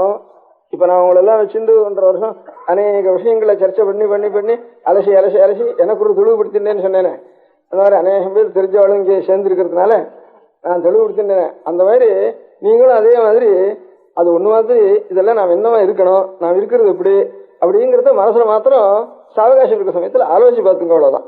அதுக்கப்புறம் அனுஷ்டானம் பண்ணுங்க. அனுஷ்டானம் பண்ணாதான் பாவம் இல்லை நமக்கு நன்றி இல்லாத நீங்க அப்படின்னு சொல்றதெல்லாம் தப்புன்னு என்ன அபிப்பிராயம். ஒன்று சொல்லணுமானா இது நான் சொல்றேன். அந்த மாதிரி நம்முடைய வாழ்க்கை இப்படி இருக்க, எப்படி இருக்கணும், அதுக்கு எவ்வளவு தூரம் வித்தியாசம் இருக்கு, நம்மளால எவ்வளவுதான் முடியுமா முடியாதா, இல்லாம முடியாதவனா அதுதான் நல்லது அப்படிங்கிறதையாவது மனசுல நினைச்சுட்டா போறோங்கிறதுதான் என் அபிப்பிராயம். உங்களை அனுஷ்டானத்தை மாத்துறதுங்கிறது பெரிய காரியம். இப்ப நானே என்னோட அனுஷ்டானத்துல மாற்ற முடியலன்னா அப்புறம் என்ன நம்பின்னு இருக்கிறவ நீங்க நான் பண்ணிட்டு தான் உங்களை இது பண்ணணும். சுயந்தரிதமட்சமா கசமசவு பராந்தாரியத்துன்னு சாஸ்திரம் இருக்கு. அதனால ஏதான பெரிய மதாச்சாரியாலாம் ஒரு மதங்களை புரட்சி பண்ணி பெரிய அநேக ஜனங்களை ஒரு காலத்துல பெரிய சாந்தாளாயும் இந்தாளையும் அநேக பேர் இப்போ அந்தந்த காலத்துல ஒரு மத ஸ்தாபகால் பண்ணினான்னு சொன்னா அது காரணம் அவள் அதே மாதிரி அனுஷ்டிச்சுட்டு இருந்தா அதே மாதிரி தன்னுடைய வாழ்க்கையே அந்த மாதிரி சீர்படுத்தி சரிப்படுத்திக்க முடியாது சக்தி அவளுக்கு இருந்தது. அதனாலதான் லோகம் முழுக்க ஒரு மதஸ்தாபனமானது அப்படியாச்சு. அது இல்லாம வெறும் உபன்யாசம் பண்றதுனால உலகம் முழுக்க சரியா போறதுங்கிறது நினைக்கிறதே தப்பு. அந்த மாதிரி நான் நினைச்சிருந்தா கூட நான் நினைச்சது கூட தப்பு தான் சரியா போறதுன்னு. அதனால நான் நினைக்கவும் இல்லை. அதனால நான் நான் பிரார்த்தனை பண்ணிக்கிறேன் பகவானை, இவ்வளவு தூரம் நீங்கள்லாம் உபகாரமா இருந்தீங்க எனக்கு. இந்த மாதிரி ஒரு சாஸ்திர விஷயங்களை சொல்றதுக்கும் கேட்கறதுக்கும் உற்சாகமா அதை கவனிக்கிறதுக்கும் சர்ச்சை பண்றதுக்கும் சந்தோஷப்படுறதுக்கும் அதுல ஏதாவது இது இருந்தானா அதுகளை பற்றி சந்தேகம் கேட்கறதுக்கும் இல்ல ஆட்சேபங்கள் இருந்தானா இப்படி இருக்கு அப்படின்னு கேட்கறதுக்கும் இதுக்கெல்லாம் நீங்கள்லாம் எனக்கு இத்தனை நாள் 1.5 வருஷம் உபகாரமா இருந்திருக்கேன்.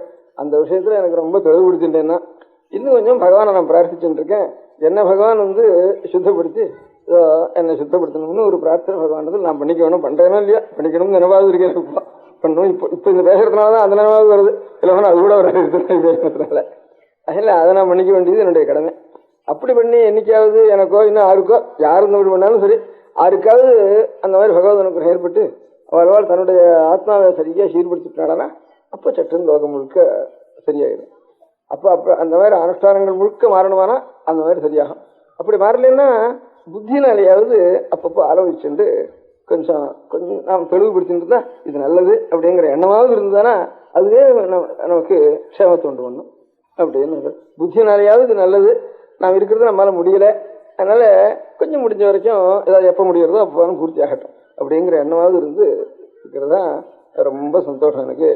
அதனால இப்போ இதனால நாம் எல்லாரும் பெரிய சொன்னத்தை அனுஷ்டானம் பண்ணணும்னு நாம் பகவான் இடத்துல சொல்லணும். தவிர எல்லாரும் அனுஷ்டானம் இல்லை, நான் அனுஷ்டானம் பண்ணணும் பகவான் சொன்னா தானா அனுஷ்டானம் லோகத்துல இந்த அர்த்தம். அந்த மாதிரி எங்க காரியம் அது, அதை நான் பாத்துக்கிறேனோ பாத்துக்கலையா எங்க காரியம் அது. உங்க காரியம் இந்த மாதிரி மனசுல இந்த மாதிரி அப்பப்போ எது நாம் எப்படி இருக்கோம், இன்னும் எப்படி இருக்கணும், அதுக்கு வித்தியாசம் என்ன, சரி நம்மளால முடியாமலும் அதுதான் நல்லது அப்படிங்கிற எண்ணமாவது உங்களுக்கு இருந்துட்டு இருக்கிறது பெரிய க்ஷேமம் அப்படின்ட்டு பண்றது. எல்லாரும் இவ்வளவு ஜனங்களுடைய ஒரு பழக்கம் வழக்கம் வந்ததுனால எனக்கு வேற பொழுதுபோக்கு இல்லாம இந்த நல்ல பொழுதுபோக்காச்சு இந்த 1 வருஷம் 1.5 வருஷம் நிச்சயம் ராத்திரி 2 மணி 3 மணி இதுல இருந்து நல்ல பொழுதுபோக்காச்சு. அதனால எல்லாருக்கும் மொத்தத்துல எல்லாருக்கும் ஒரு நல்ல பிரவೃತ್ತಿ ஏற்பட்டு எல்லாரும் க்ஷேமமா இருக்கணுங்கிற மொத்தமான ஒரு பிரார்த்தனைய நான் பகவானிடத்தில் நான் செய்ய வேண்டியது. எனக்கு அதான உங்களுக்கெல்லாம் அனுகிரகம் பண்ண சக்தி பகவான் கொடுத்தாருன்னா அந்த அனுகிரகம் பண்றேன் உங்களுக்கு எப்பவும் நல்ல சித்தவருத்தியோட ஒரு குறவு இல்லாமல் இகலோகத்திலையும் ஒரு ஈதிபாசம் இல்லாமல் க்ஷேமமா இருந்துட்டு நம்முடைய சந்ததிகளும் நல்ல வழியில் வரும்படியாக ஒரு எண்ணம் ஒன்றும் மனசுல இருந்துட்டு இருக்கணும். அது அனுஷ்டானத்துல தானா வருது, ஈஸ்வரனுடைய அனுகிரகத்தினால தானா சுயமா அப்படின்னுட்டு அதைத்தான் உங்களிடத்துல சொல்லணும்னுட்டு. அதனால இனிமேல் உபன்யாசம் பண்றவா இனிமேல் எப்போ உபன்யாசம் பண்ணாலும் பெரியாசனத்துல கொஞ்சமாவது நாம் அனுஷ்டானம் பண்ணணும் அப்படின்னு ரொம்ப குறைவா இருக்குங்கிற வார்த்தை கூடாது அப்படின்ற அர்த்தம். எல்லாரும் லோகாசமஸ்தா சுகினோகத்துங்கிற ஒரு எண்ணம் இருக்கு, அந்த எண்ணம் தான் நம்மளால முடியும். அதுக்கு மேல முடிகிறதுங்கிறது வெறும் பிறகுதான் பேச்சுதான். அது அந்த எண்ணமாவது நமக்கு இருந்துன்னு இருக்கட்டும், அந்த எண்ணத்தையாவது நாங்கள் இருந்து நம்ம சிரமமா இருப்போம் அப்படிங்கிறதான். நான் உங்களுக்கு இதுல ஒரு தப்பு இருக்கு, இத்தனை சொன்னதுல ஒரு தப்பு இருக்குன்னு சொன்னேன். அந்த தப்பு அவ சொன்னதுல உங்களுக்காக நான் பிரார்த்திக்கிறதுன்னு சொன்னது இல்லை, எனக்காக நான் பிரார்த்திச்சோம்னா உங்களுக்காக அப்புறம் எல்லாரும் சேர்த்து நீங்க வேற நான் வேற இல்லை, எல்லாரும் சேர்ந்துதான் நான் எனக்கு பிரார்த்திச்சுட்டா உங்களுக்கு எல்லாம் பிரார்த்திச்சு பண்ண மாதிரி எல்லாம் அபேத புத்தியோட பிரார்த்திச்சுக்குவேன். நம பார்வதி பதயே. பெரியவா சரணம். அடுத்த நிகழ்ச்சி நித்திய குரு பாதுகா பூஜை. शुक्लाम्भरधरं विष्णुं शशिवर्णं चतुर्भुजं प्रसन्नवदनं ध्यायेत् सर्वविघ्नोपशान्तये। ममोपात्त समस्त दुरितक्षयद्वारा श्री परमेश्वर प्रीत्यर्थं गुरुप्रसाद सिद्ध्यर्थं गुरुप्रीत्यर्थं गुरुपादपूजाम् अद्य करिष्ये। गुरुब्रह्मा गुरुर्विष्णुर्गुरुर्देवो महेश्वरः गुरुः साक्षात् परब्रह्म तस्मै श्रीगुरवे नमः। अपारकरुणासिन्धुं ज्ञानदं शान्तरूपिणं श्रीचन्द्रशेखरगुरुं प्रणमामि मुदान्वहम्। सदाशिवसमारम्भां शङ्कराचार्यमध्यमाम् अस्मदाचार्यपर्यन्तां वन्दे गुरुपरम्पराम्। எல்லோரும் குருவை பெரிவாளை தியானம் பண்ணிண்டு அர்ச்சனை பண்ணுவோம். அஷ்டோத்திரம். பெரியவா அஷ்டோத்திரம் பல அஷ்டோத்திரங்கள் இருக்கு. அதுல எளிமையா சுலபமா எது இருக்கோ அதை நான் இப்ப சொல்றேன். எல்லோரும் இதை கேட்டுண்டே திருப்பி சொல்ல முடிஞ்சுபா சொல்லி சொல்லி பெரியவாளுக்கு பாதத்துல ஒவ்வொரு புஷ்பத்தை அர்ச்சனை பண்ணலாம். ஓம் ஸ்ரீ காஞ்சி காமகோட்டி பீடாதீஸ்வராய நமஹ. श्रीमत् चंद्रशेखरेन्द्र सरस्वती गुरुभ्यो नमः. सन्यासाश्रम शिखराय नमः. काषाय दंडधारिणे नमः. सर्वपीठापहारिणे नमः. स्वामिनाथ गुरवे नमः. करुणासागराय नमः. जगदाकर्षण शक्तिमते नमः. सर्वचराचर हृदयस्थाय नमः. ओम भक्त परिपालक श्रेष्ठाय नमः. धर्म परिपालकाय नमः. श्री जयेन्द्र सरस्वत्याचार्याय नमः. श्री विजयेन्द्र सरस्वती पूजिताय नमः. शिवशक्ति स्वरूपाय नमः. भक्ताभीष्ट प्रदायकाय नमः. ब्रह्मण्य पोषकाय नमः. ब्रह्म विष्णु शिवैक्य स्वरूपाय नमः. कांची क्षेत्रवासाय नमः. कैलाश शिखरवासाय नमः. स्वधर्म परिपोषकाय नमः. चातुर्वर्ण संरक्षकाय नमः. लोकरक्षण संकल्पाय नमः. ओम ब्रह्मनिष्ठापराय नमः. सर्वपापहराय नमः. धर्मरक्षक संतुष्टाय नमः. भक्तार्पितधन स्वीकर्त्रे नमः. सर्वोपनिषत् सारज्ञाय नमः. सर्वशास्त्रगम्याय नमः. सर्वलोक पितामहाय नमः. भक्ताभीष्ट प्रदायकाय नमः. ब्रह्मण्य पोषकाय नमः. नानाविध पुष्पार्चितपताय नमः. रुद्राक्ष क्रीडधारिणे नमः. भस्मोद्धूलित विग्रहाय नमः. सर्वज्ञाय नमः. सर्वचराचर व्यापकाय नमः. अनेक शिष्य परिपालकाय नमः. मनश्चाञ्चल्य निवर्तकाय नमः. अभयहस्ताय नमः. भयापहाय नमः. यज्ञपुरुषाय नमः. यज्ञानुष्ठान रुचिप्रदाय नमः. यज्ञसम्पन्नाय नमः. यज्ञसहायकाय नमः. यज्ञफलदाय नमः. यज्ञप्रियाय नमः. उपमानरहिताय नमः. स्फटिक तुलसी रुद्राक्ष हारधारिणे नमः. चातुर्वर्ण समदृष्टये नमः. ऋग्यजुस्साम अथर्वणादि चतुर्वेद संरक्षकाय नमः. दक्षिणामूर्ति स्वरूपाय नमः. जाग्रत् स्वप्न सुषुप्ति अवस्थातीताय नमः. कोटि सूर्यतुल्य तेजोमय शरीराय नमः. साधु संग संरक्षकाय नमः. अश्वगज गोपूजा निर्वर्तकाय नमः. गुरुपादुक पूजा तुरंतराय नमः. कनकाभिषिक्ताय नमः. स्वर्ण बिल्वदल पूजिताय नमः. சர்வஜீவ மோக்ஷதாய நமஹ. மூகவாக்தான நிபுணாய நமஹ. நேத்திர தீக்ஷாதானாய நமஹ. द्वादशलिंग स्थापकाय नमः. गानरसप्रियाय नमः. ब्रह्मज्ञानोपदेशकाय नमः. सकलकलासिद्धिताय नमः. चातुर्वण्यपूजिताय नमः. अनेकभाषा संभाषण कोविताय नमः. अष्टसिद्धिप्रदायकाय नमः. ओम श्री शारदामठ सुस्थिताय नमः. नित्यान्नदान सुप्रीताय नमः. प्रार्थना मात्र सुलभाय नमः. पादयात्रा प्रियाय नमः. नानाविध मतपंडिताय नमः. श्रुति स्मृति पुराणज्ञाय नमः. देव यक्ष किन्नर किंपुरुष पूज्याय नमः. श्रवणानंदकर कीर्तये नमः. दर्शनानंदाय नमः. अद्वैतानंद भरिताय नमः. अव्याच करुणामूर्तये नमः. शैव वैष्णवादि मान्याय नमः. श्री शंकराचार्याय नमः. दंड कमंडलूहस्ताय नमः. वीणा मृदंग सकलवाद्य नाथस्वरूपाय नमः. रामकथा रसिकाय नमः. वेद वेदांग आगमादि सकलकला सतस्प्रवर्तकाय नमः. हृदय गुहाशयाय नमः. शतरुद्रीय वर्णितस्वरूपाय नमः. केदारेश्वरनाथाय नमः. अविद्यानाशकाय नमः. निष्कामकर्मोपदेशकाय नमः. लघुभक्तिमार्गोपदेशकाय नमः. लिंगस्वरूपाय नमः. सालग्रामसूक्ष्मस्वरूपाय नमः.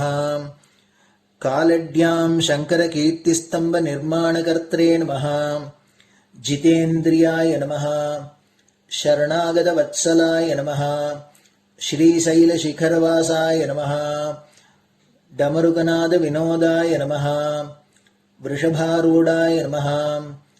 दुर्मदनाशकाय नमः. आभिचारिक दोषहर्त्रे नमः. मिताहाराय नमः. मृत्युमोचकशक्त्याय नमः. श्रीचक्रार्चन तत्पराय नमः. दासानुग्रहकारकाय नमः. अनुराधा नक्षत्रजाताय नमः. सर्वलोकख्यातशीलाय नमः. वेंकटेश्वर चरणपद्मषट्पदाय नमः. श्री महात्रिपुरसुंदरी समेत श्री चंद्रमौलीश्वर पूजा प्रियाय नमः. श्रीमच्चंद्रशेखरेन्द्र सरस्वती सद्गुरु परब्रह्मणे नमः. गुरुभ्यो नमः. परमगुरुभ्यो नमः. परमेष्टिगुरुभ्यो नमः. परात्परगुरुभ्यो नमः. गुरुपरम्पराभ्यां नमः. गुरुपादुकाभ्यां नमो नमः. அடுத்தது ஊதுபத்தி இருந்தா அதை காமிச்சு தூபம், நெய் தீபம் இருந்தா காமிச்சு அதை நெய் தீபம் தீபம் காமிச்சுட்டு நெய்வேத்தியம் வெத்தலைப்பாக்கு பழம் இதுலேருந்து ஆரம்பிச்சு அவளுக்கு எது சௌரியமோ அதுபடி நைவேத்தியம் பண்ணலாம். அதுக்கு அடுத்தது கற்பூர ஹாரத்தி பண்ணி எல்லோரும் பிரதட்சிண நமஸ்காரம் பண்ணி பெரியவாள்கிட்ட பிரார்த்தனை பண்ணிண்டு எல்லோரும் க்ஷேமமா இருக்கணும், லோகம் பரம மங்களமா சௌக்கியமா இருக்கணும், எல்லோரும் வியாதி வெக்க இல்லாத ஆயுராரோக்கிய ஐஸ்வர்யத்தோட சாந்தம் அமைதியோட ஞான வைராக்கியத்தோட எல்லோரும் நல்லவர்களாயிருந்து நன்மையை அடையணும்னு பிரார்த்தனை பண்ணி இந்த பூஜையை தினம் செய்யலாம். குரு பிரம்மா குருர் விஷ்ணுர் குருர் தேவோ மகேஸ்வரः குரு சாட்சாத் பரபிரம்ம தஸ்மை ஸ்ரீ குரவே நமः. அபார கருணா சிந்தும் ஞானதம் சாந்தரூபிணம் ஸ்ரீ சந்திரசேகர குரும் பிரணமாமி முதான்வகம். சதாசிவசமாரம்பாம் சங்கராச்சாரிய மத்யமாம் அஸ்மதாச்சாரிய பர்யந்தாம் வந்தே குரு பரம்பராம். குரு பாத பூஜை நிறைவடைஞ்சது. பெரியவா சரணம். திருச்சிற்றம்பலம். நிலை பெறுமாறு எண்ணுதியேல் நெஞ்சே நீவா, நித்தலும் எம்பிரானுடைய கோயில் புக்கு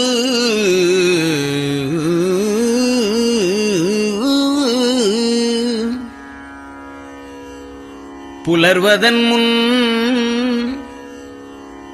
அலகிட்டு மெழுக்குமிட்டு பூமாலை புனைந்து ஏத்தி புகழ்ந்து பாடி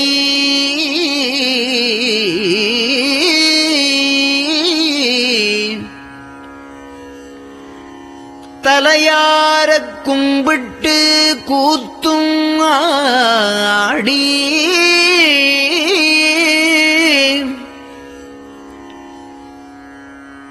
சங்கரா ஜய போற்றி போற்றி என்றும்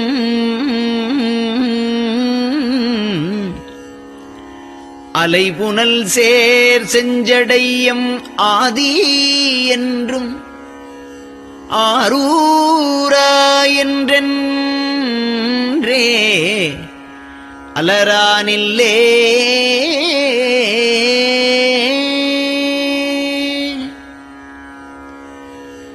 தந்தது உந்தன்னை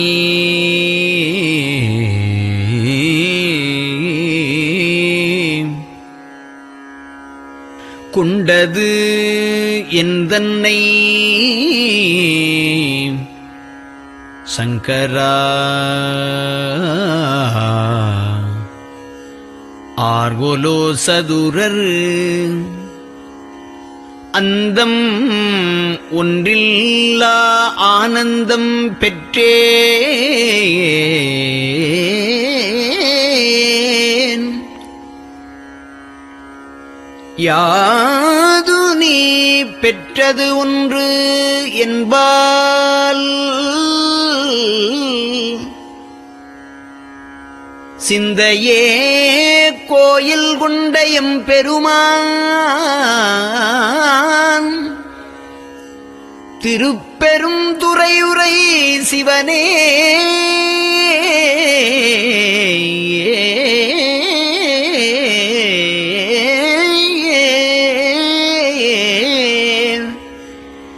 எந்த ஈசா உடல் இடம் கொண்டாய் யான் இதற்கு இலன் ஓர் கைமாறே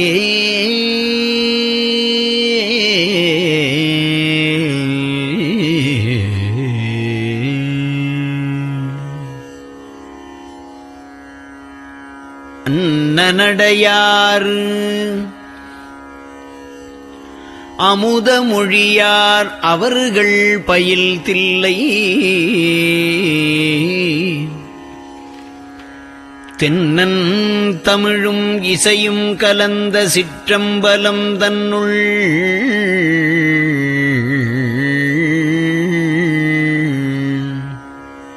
பொன்னும் மணியும் நிறந்த தலத்து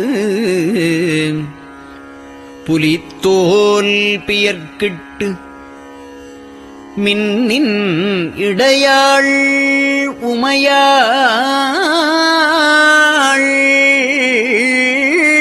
காண விகிர்தன் ஆடுமே.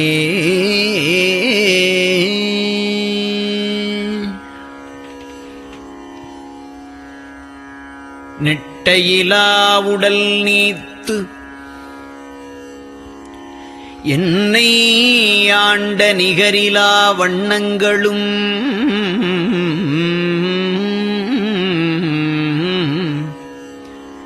சிட்டன் சிவனடியாரை சீராட்டும் திறங்களுமே சிந்தித்து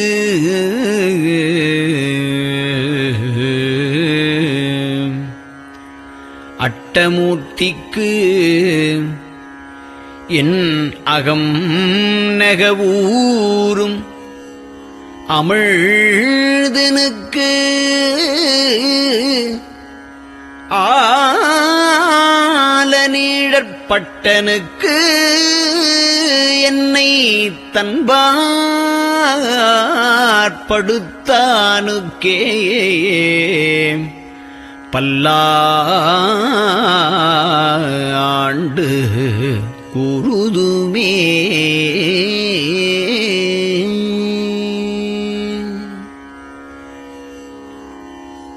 நெஞ்சம் ஈசனைக் காண்பதே விரும்பி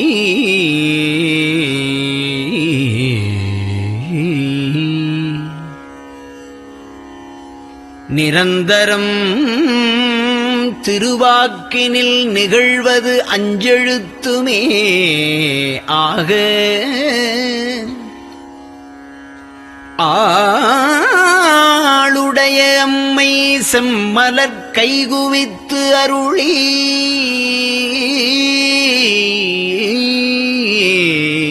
தஞ்சமாகி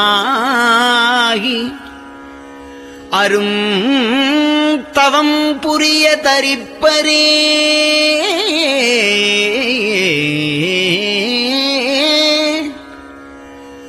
அவள் தனிப்பெரும் கணவர்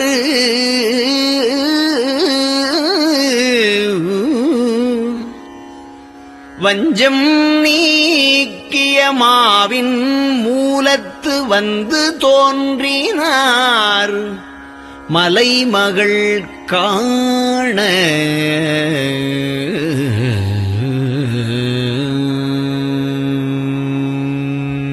திருச்சிற்றம்பலம்.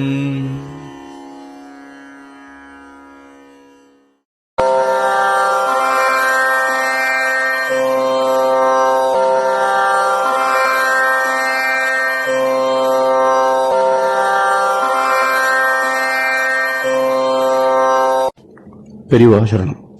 பெரியவா வானொலியின் காலை நிகழ்ச்சிகள் இத்துடன் நிறைவடைகின்றன. எமது அடுத்த ஒளிபரப்பு இன்று மாலை இந்திய நேரப்படி 6 மணிக்கு துவங்கும். பெரியவா சரணம்.